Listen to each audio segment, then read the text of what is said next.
Praise the living Jesus. See, the title of my message this morning is the resurrected Jesus. What did I say?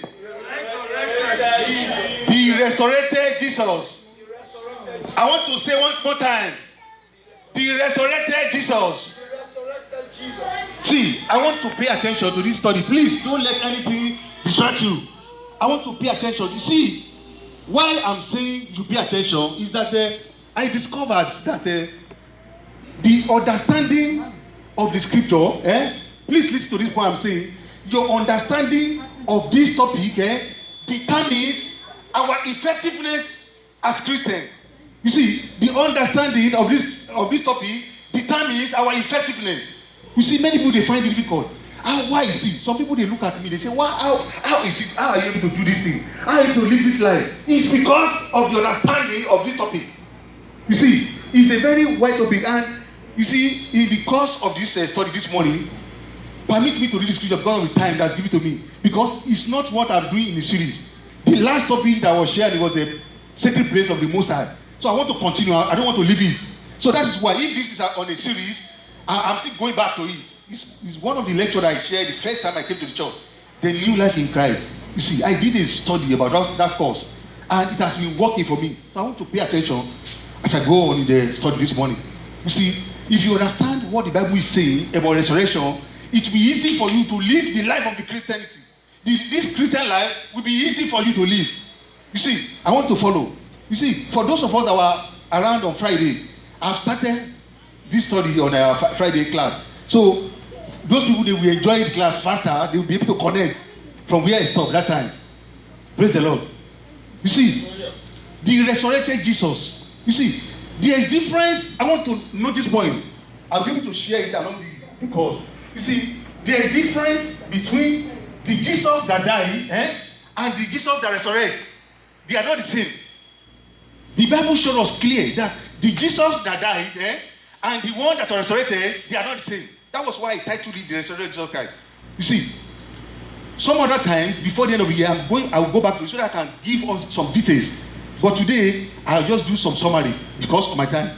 You see, on Friday, we started the class and we said, how did we get here? How did we get into this point? Why do we need a savior? Now, let's go to one of the scriptures that we shared that day. I'll just show you one today, Hebrews chapter 2. So if the scripture is long, please allow me to read because of my time, please. Hebrews chapter 2. That was the first scripture I quoted that day. Hebrews chapter 2, verse 8. And if you like to understand this thing, please, as I call the scripture, open there. And you can write down so that when you get to, you do research by yourself. Are we there? Let me start from verse 6. Hebrews chapter 2, verse 6. But in a certain place, testify saying, what is man that thou art mindful of him? Or the son of man that thou fearest him? Thou madest him a little lower than the angels. Thou crownest him with glory and honor, and didst set him over the works of thy hand. That was the first scripture I quoted that day. I said, thou madest him a little lower than angel. If you check the Greek word here, little lower than the angel is Elohim. You see, God made man a little lower than himself, not angel. The Greek word is Elohim. You see, why? I said on Friday that the reason why God made us a little lower than Elohim is because God lives in the spirit realm, then he wants us to be God in this physical realm. And when the Bible says you, is not talking to the you that I'm looking at. The you that the Bible is talking at is inside your body. That is the real you. So anytime you read the Bible, they say you. It's not talking about this body. It's talking about the you inside. So when God finished creating the man, the Bible says, and God blew into his nostril. That breath that God blew into his nostril is called in Greek pneuma. You see, the spirit of God. That is to say, God released his seed, like a man will release a seed and will impregnate a woman. God released his seed into the house that he formed. And that is what become Adam. You see, so Adam was like God. The Bible says, let us create man in our image and what? And likeness. He put the Adam that was inside him, like a woman that is pregnant. After 9 months, what they do to the baby? They deliver the baby. So God has been pregnant with Adam. Like Adam was pregnant with what? With Eve. And one day, God put him to sleep. That was the first time they do anesthesis. That was the first anesthesis. In the world now, when they want to do operation, they do what? They give you injection. So that what? You don't know what's happening. That was what God did for Adam. He made him to sleep, and in the process, what? He performed the operation and surgery. God bless you, sir. God is the first surgeon general of the universe. He brought the woman out. See, that was what he did. He released the pregnancy of Adam into the body. So now, the first thing I want to show us in that place that he said he made him a little lower. Now, and the first man, Adam, eventually what happened? He messed up. He messed up everything by what? By disobeying God. Now, there's a comparison here that they are showing us. He made him a little, verse 7. He said, thou made him a little lower than the Elohims. Thou crownest him with glory and honor, and this set him over the works of your hand. Thou hast put all things in subjection to his feet. For in that he put on in subjection under him, he left nothing that is not put under him, but now we see not yet thing under him. Look at the same thing that they say again concerning Jesus Christ. But verse 9, let's read verse 9 together so that you can see what I'm saying. But what? But we see Jesus, who was made a little lower than the angel. The same thing. Can you see? The same thing, the same way the first man, the only limitation that he has, I can't even call it limitation because you have to have body to live in the physical world. It's not a full limitation. Without the body, you are not permitted to live in the physical world. That's our identity. If you want to come into the embassy, you want to come to America, anywhere, they check your face or your finger top, that is the identity that you are living here. You see, he now said, we see Jesus also, who was also made a little lower. That means there's no difference between the first Adam and what? And the last Adam. So I'm saying the last Adam was more powerful. No. It's same thing. But the first Adam failed. But the last Adam, what did he do? He passed. I will quote some scripture that I will not, because of time, that I will not be able to go to. The Bible says, he was tempted and he did not sin. You see, many people think that Jesus Christ don't have flesh. Do you think he doesn't have flesh? He had the flesh. How did he get the flesh? You see, in the birth of Christ, please listen. In the birth of Christ, the Bible says, the Holy Ghost will overshadow the woman. You see, what happens is that in the normal conception, it's between a man and a woman. Then the seed of the man and the seed of the woman, they become the baby. But in the case of Jesus Christ, God bypassed the process of a man. You see, how did we get the seed of a man? How did we get it? Who created the seed before? The Spirit, the Holy Spirit. If you check the Bible, everything that we have was created by the Spirit. So instead of the Holy Spirit to use the seed of a man, he bypassed man and he released the seed by himself. So that was why Jesus Christ did not have the nature of sin. But still, he has the flesh. And in the process of time, the flesh show up. Did not show up. The flesh show up when he was at the Garden of Gethsemane. He said, my Father, if it is possible, let this cup what? That should show you that the flesh, tried to come up that time. But it was. Say, hey, get out of this place. You see? So not that he doesn't have flesh. Some of you say, hey, if because Jesus Christ was the same way. He says the same thing. That's what they are showing us here. When you become born again, what happened to you when you become born again? Please listen. The Bible says in John chapter 3, he says, except a man is born again. If you read that place from the Amplified Translation from the Greek Bible, he says, except a man is born from the Spirit. Born again means the Holy Spirit gave back to another spirit and put it inside the body. That's not born again. Born again means what? The Spirit of God is the mother spirit. The same way they gave back to Adam, God released Adam from inside as a pregnancy into a body. That was what happened in born again. So, but people, if you don't understand it, that is why people find it difficult to live the life of Christianity. at born again, at new birth, a new spirit is deposited into the whole body. So let's start from there. See, he said now, look, I want us to see that the first Adam and the last Adam, the same thing. So no exception. So if anybody say, hey, Jesus Christ was a child of, if you read Matthew 1:18, he said Jesus Christ was a child of Holy Ghost. You too, you are a child of what? Holy Ghost. So there's no difference. Born again means the Holy Spirit was pregnant and what? And delivered the baby inside your body. That's you born again. So don't say, hey, Jesus Christ was perfect. Let's go back. Let's go for that. But we see Jesus, he was made a little lower than the angel too. For the suffering of death, crowned with glory and honor, but by the grace of God should taste death for every man. You see, I'll come back to this place. That's to say, when Jesus Christ was on earth, God called to show us that this is what Adam's supposed to do, and he failed. That is that we're going to show in Christ again.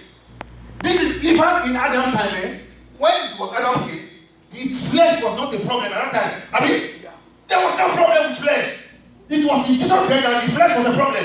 Because Adam was perfect, body perfect.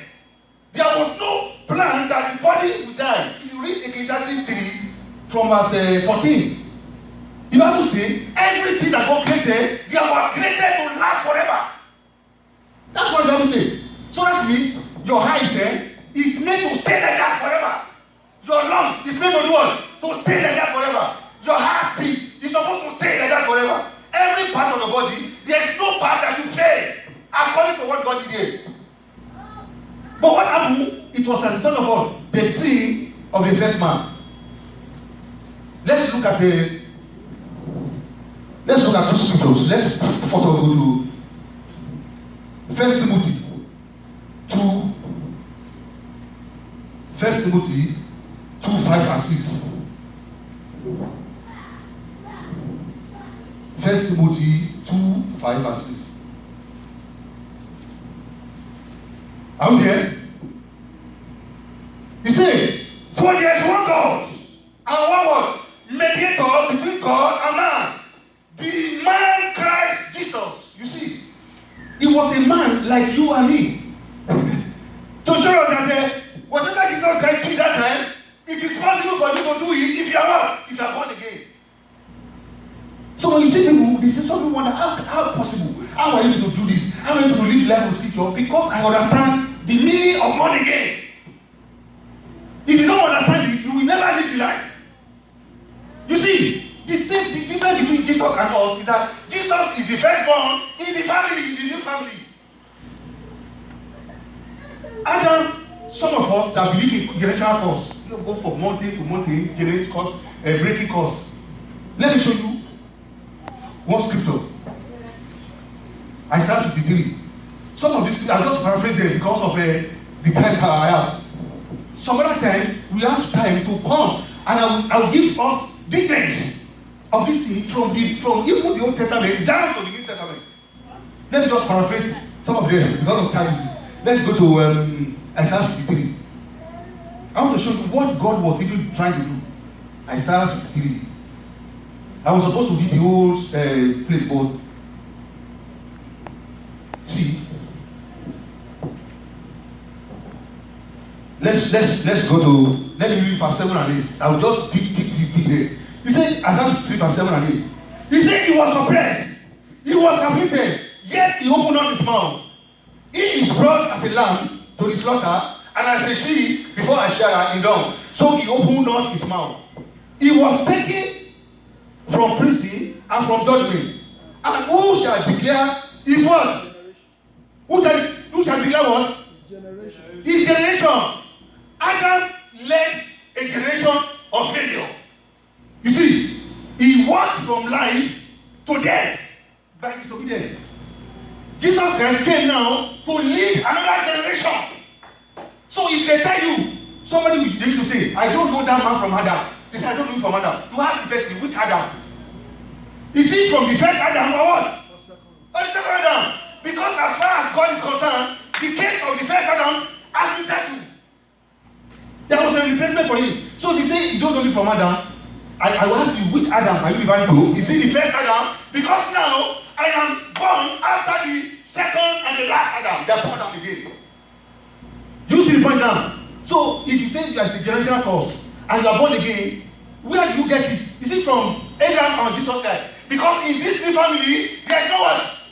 There is no curse. Why are you breaking what is not when you are born again? Some people, they have a ministry. Their ministry is to break curse. When the Bible says, if any man is in Christ, is what? See, he said, all things will pass away when you pray very well. That was it. He said, all things are past. Past tense. Look at it. And all things have become new. He now said, see. Because even though the things are new, but if you don't see it, it will never be like that. That is the power of the scripture. You see, that is one. Let's go to. I want to show us. I will lead the church. I have a problem. Let's go to Romans chapter 5. Romans chapter 5. Romans chapter 5, verse 12. You see, like we said in Sunday school, he said, how do you convince people who have different doctrine? What do? You show them in the scripture. And remember when I left John there, they sent some people to come and meet me in my office. He said, you know this you are doing, eh? Because they believe that once you are no longer their member, they say you are no more in the truth. They say you have left the truth. And what is the definition of the truth in the Bible? Eh? Who is the truth? The Bible says, if you're a member of the you have the truth. That's what the Bible says. No, anywhere they preach Christ, they are preaching what they the truth. That's how they fool themselves. And when they came to my office, I showed them scripture, and I showed them what God has done with my hand in myself. All of them just like this. If not talk, they go. Don't carry their bag like this. Because why? I studied the scripture, and I showed them that all this area of is nonsense or rapid.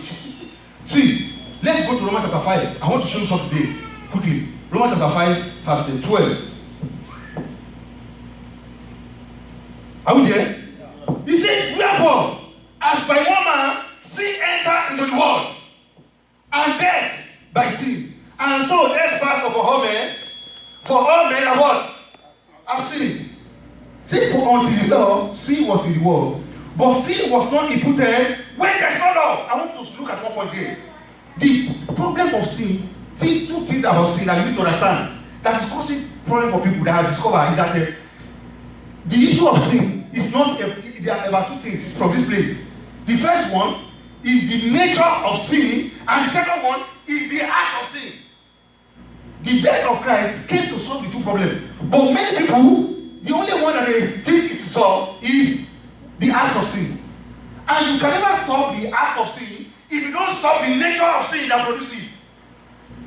You see, a car that is manufacturing. Every time, Vulcanizer, every day, wire, tomorrow, Paragita, next week is check engine, tomorrow is radiator, next week. What do you do to that car? Check the engine, remove and put another engine, and when you start the car, zoo. That's what God did for us. He removed the engine completely and what? And throw it away. But most of the church today, what they are looking at saying, when you are coming to this church, this is how we want you to dress. This one don't do like this. You see? And when they come to church, they will dress like that. But when they go to campus, what will they do? They will dress back the way they are dressing because the engine of this thing has not what? They have not understand the reason why they should dress very well. That's it. So when you become born again and you understand what the Bible says, nobody will bring to you this way to dress. I mean, the Holy Spirit. You look at yourself, this dress is not proper. I cannot drive. I cannot get this out. By yourself, for yourself. So when that has not happened, you don't understand the body again. If they are still pushing you to tell you that this is the way to dress, this is what to do, this is how to treat your husband, you have not understand the gospel. That is what the Bible says. You see. So he said here, he said, look at what he said. He said, until the law, sin was in the world. You see. But sin was not accounted to people because when there is no law, there is no what? There is no sin. But even before Moses came in Exodus, the Bible says death has been killing people. Why did death kill people that don't do anything? I mean, no sin. Why death? Because not of the what they break, it's because of the nature. You see now, the Bible says death reigns over people that have not committed any sin. How many? Does it not look like injustice? Yeah. That was why God come to balance the equation back in Christ. He said, before the law came, sin, there was nothing to say you have committed a particular sin. But death has been killing people. How come? Because the death that is killing them was passed to them from their father. That's what happened. If you want to check the blood type of a child now, you go and check the DNA type, and you know, most times, there's nothing like maternity test, the only one that wants is paternity, because the woman gives the child the body, the blood comes from the man. That was what happened to Jesus Christ. The Holy Spirit was the one that produced the blood. That was why Jesus Christ said, the devil has nothing in me. He just collected the flesh from what? From Mary. And that was what happened to us when we gave our life to Christ. So that was it. He said, nevertheless, verse 14, death reigned from Adam to Moses, even over them that have not sinned after smooth of Adam's transgression. Who is the figure of that one that is to come? He's talking about the second Adam. So people today, they say, me, I don't fornicate, I don't commit adultery, I don't drink, I don't do anything. If you have not given your life to Christ, you are still what? A sinner. We became sinner by birth. So the two things I came to do, to correct the nature of the sin and what? And the act of sin. So the first thing that we need to do is that if the nature of sin is not corrected, you are just wasting your time preaching to that person. It's like when you take a pig now, let a pig enter this place. What do? You bath the pig and you close the door here, you begin to give the pig bread, everything, egg. The pig will be doing what? You will be eating it. But let it have opportunity to go out there. Where is he going to? Even if you put people here and put your love rice here, chicken, everything, which one will you eat? Eat poo because it is the nature of a pig to what? To eat poo. That was what God came to remove from our body. And if that is not removed, if the nature of sin has not been removed from you by giving your life to Christ, every problem in your family will manifest in your body. That's what we need to understand. So going to one thing, spending 3 weeks, fast for 3 weeks, you are wasting what? Your time. Because what God wants, He wants the engine that produces the sickness to be removed. And once the Holy Spirit gave back to you, look at it. When I gave back to a child now, can my child, can he look like you, sir? He cannot look like you because you are not the one that gave back. You see, all the characteristics of me, they will be in the child. So when the Holy Spirit gives back to something inside you, what characteristics do you expect from the Spirit? The characteristics of what? The Holy Spirit. That's why we have the fruit of the Spirit. That's it. Simple. You have to say the fruit of the Spirit is, if it is true that you are born again, then the Holy Spirit has produced the fruit. Everything that you need is there. Temperance is there. Kindness is there. You are supposed to be humble naturally, without anybody pushing you. You see? See, that is why a dog cannot fly. Because the engine of flight is not there. It's not in a pig, it's not in a goat. But when you give that to a bird, do we need to pray? The difference. Holy Ghost, power machine hand before a bird fly. No! When the bird wants to fly, don't like this, bang, bang, bang, but then what? Easily. Without any prayer point, very fasting and prayer.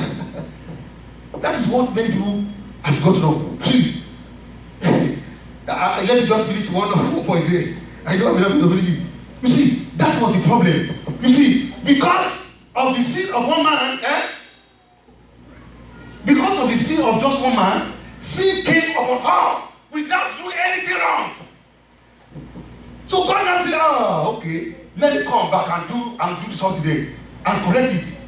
Now let's go to my time is almost. Let me go to Ephesians chapter 2. Let's go to.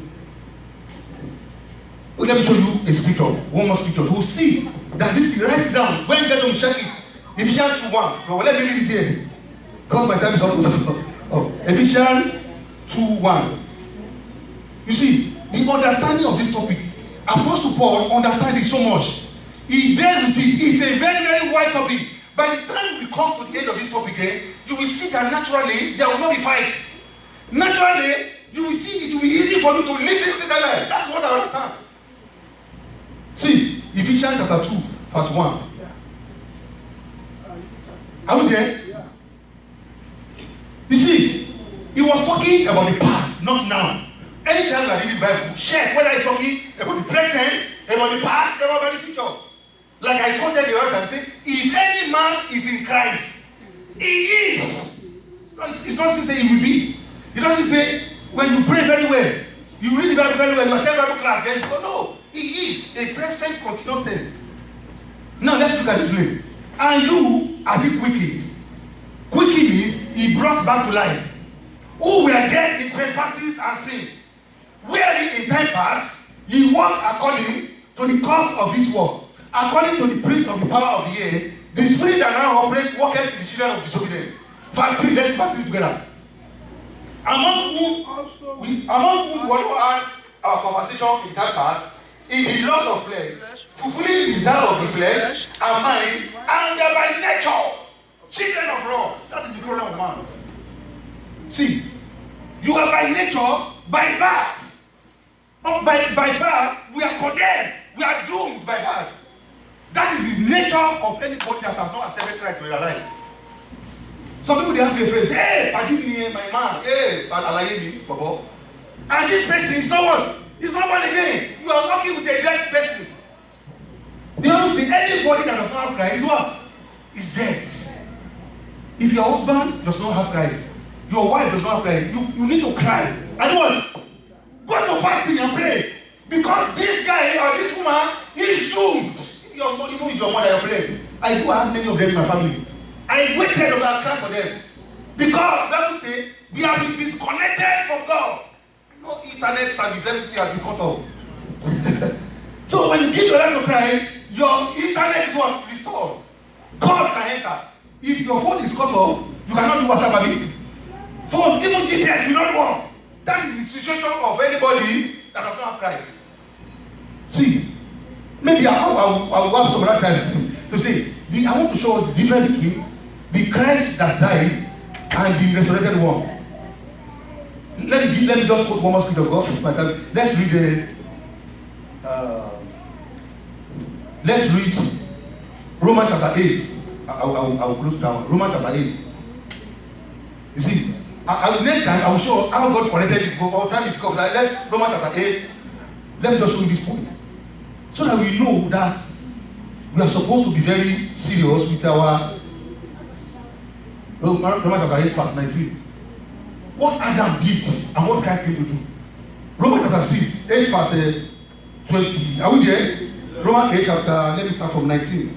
He said, for the endless expectation of the creature waited for what? For the manifestations of the Son of God. That's how we are going. Verse 20. For the creation was made subject to what? To vanity. Not willingly, but by reason of him as subjected the same God. Because the creature itself also shall be delivered from the bondage of the corruption into the glorious liberty of the children of God. For we know that the old creation groaneth and travail in pain even until now. I said on Friday, you see, the Bible says in Genesis chapter 1, the last verse, he said when God created everything that God created was what? Not good, very good. So where is diabetes? I mean, when you eat rice, diabetes, bread, diabetes, ever, diabetes, and everything, where do diabetes come from? Because Adam, after God has put all things under him, he subjected them to trouble. And that's why we have problem today. That's why we have tsunami today. That's why we have earthquake. That's why we have coronavirus. Everything. Because the sin of man is increasing on a daily basis. See? So that is why we need to be very careful. You see the understanding of this scripture is very, very important. This topic is very voluminous. When you understand this very well, it will be easy for you to live the Christian life. Be connected. So now, what is our role? I have many people, but let me just show you one. Let's just show you one day. Just one point. Let's read 2 Corinthians. I'll just show you just one. No, let me read this one. Hebrew 12:1. Let me just show you this one point. Are we there? Hebrew chapter 2, verse 2. I will read quickly. He says, are we there? Hebrew chapter 2, verse 2. He said, looking unto Jesus, the author and the finisher of our faith, who for the joy that was set before him endured the cross, despite the shame, and he sat down right now at the throne of God. What is the joy that was set before him? What is the joy? The price. And what is the price? That one day, Oluwashina will stand between you see the evil spirit manifesting, and we say, evil spirit, come out! And what will happen? What will happen? They will shut down. Doctors will give a report that woman is going to die. And I will go there and say, woman, in the name of Jesus, you cannot die. And what will happen? They will not die. The Bible says, after that one, he sat down. And when they do that, they say, hey, that's my boy again. Hey, that's my boy. I told the devil, you see. You too, you can do that. The devil want to snatch your wife and say, hey, no. The doctor report is what? It's fake, it does not come true. He said, because of the joy that was set for him, that to say one day, he saw that me and you will be here, will be in charge. When the devil comes and say, hey, only they got punished that bastard. That was the joy. Because of you and me, he enjoyed it. So that the power will be available to us. And once some other time, we will go into details. I will not just take one of the points. You see, we need to understand. When you understand what it means to be born again, it will be very easy for you to live your life. I will take us through scriptures, upon scriptures. I will see. May God bless us in Jesus' name. Amen.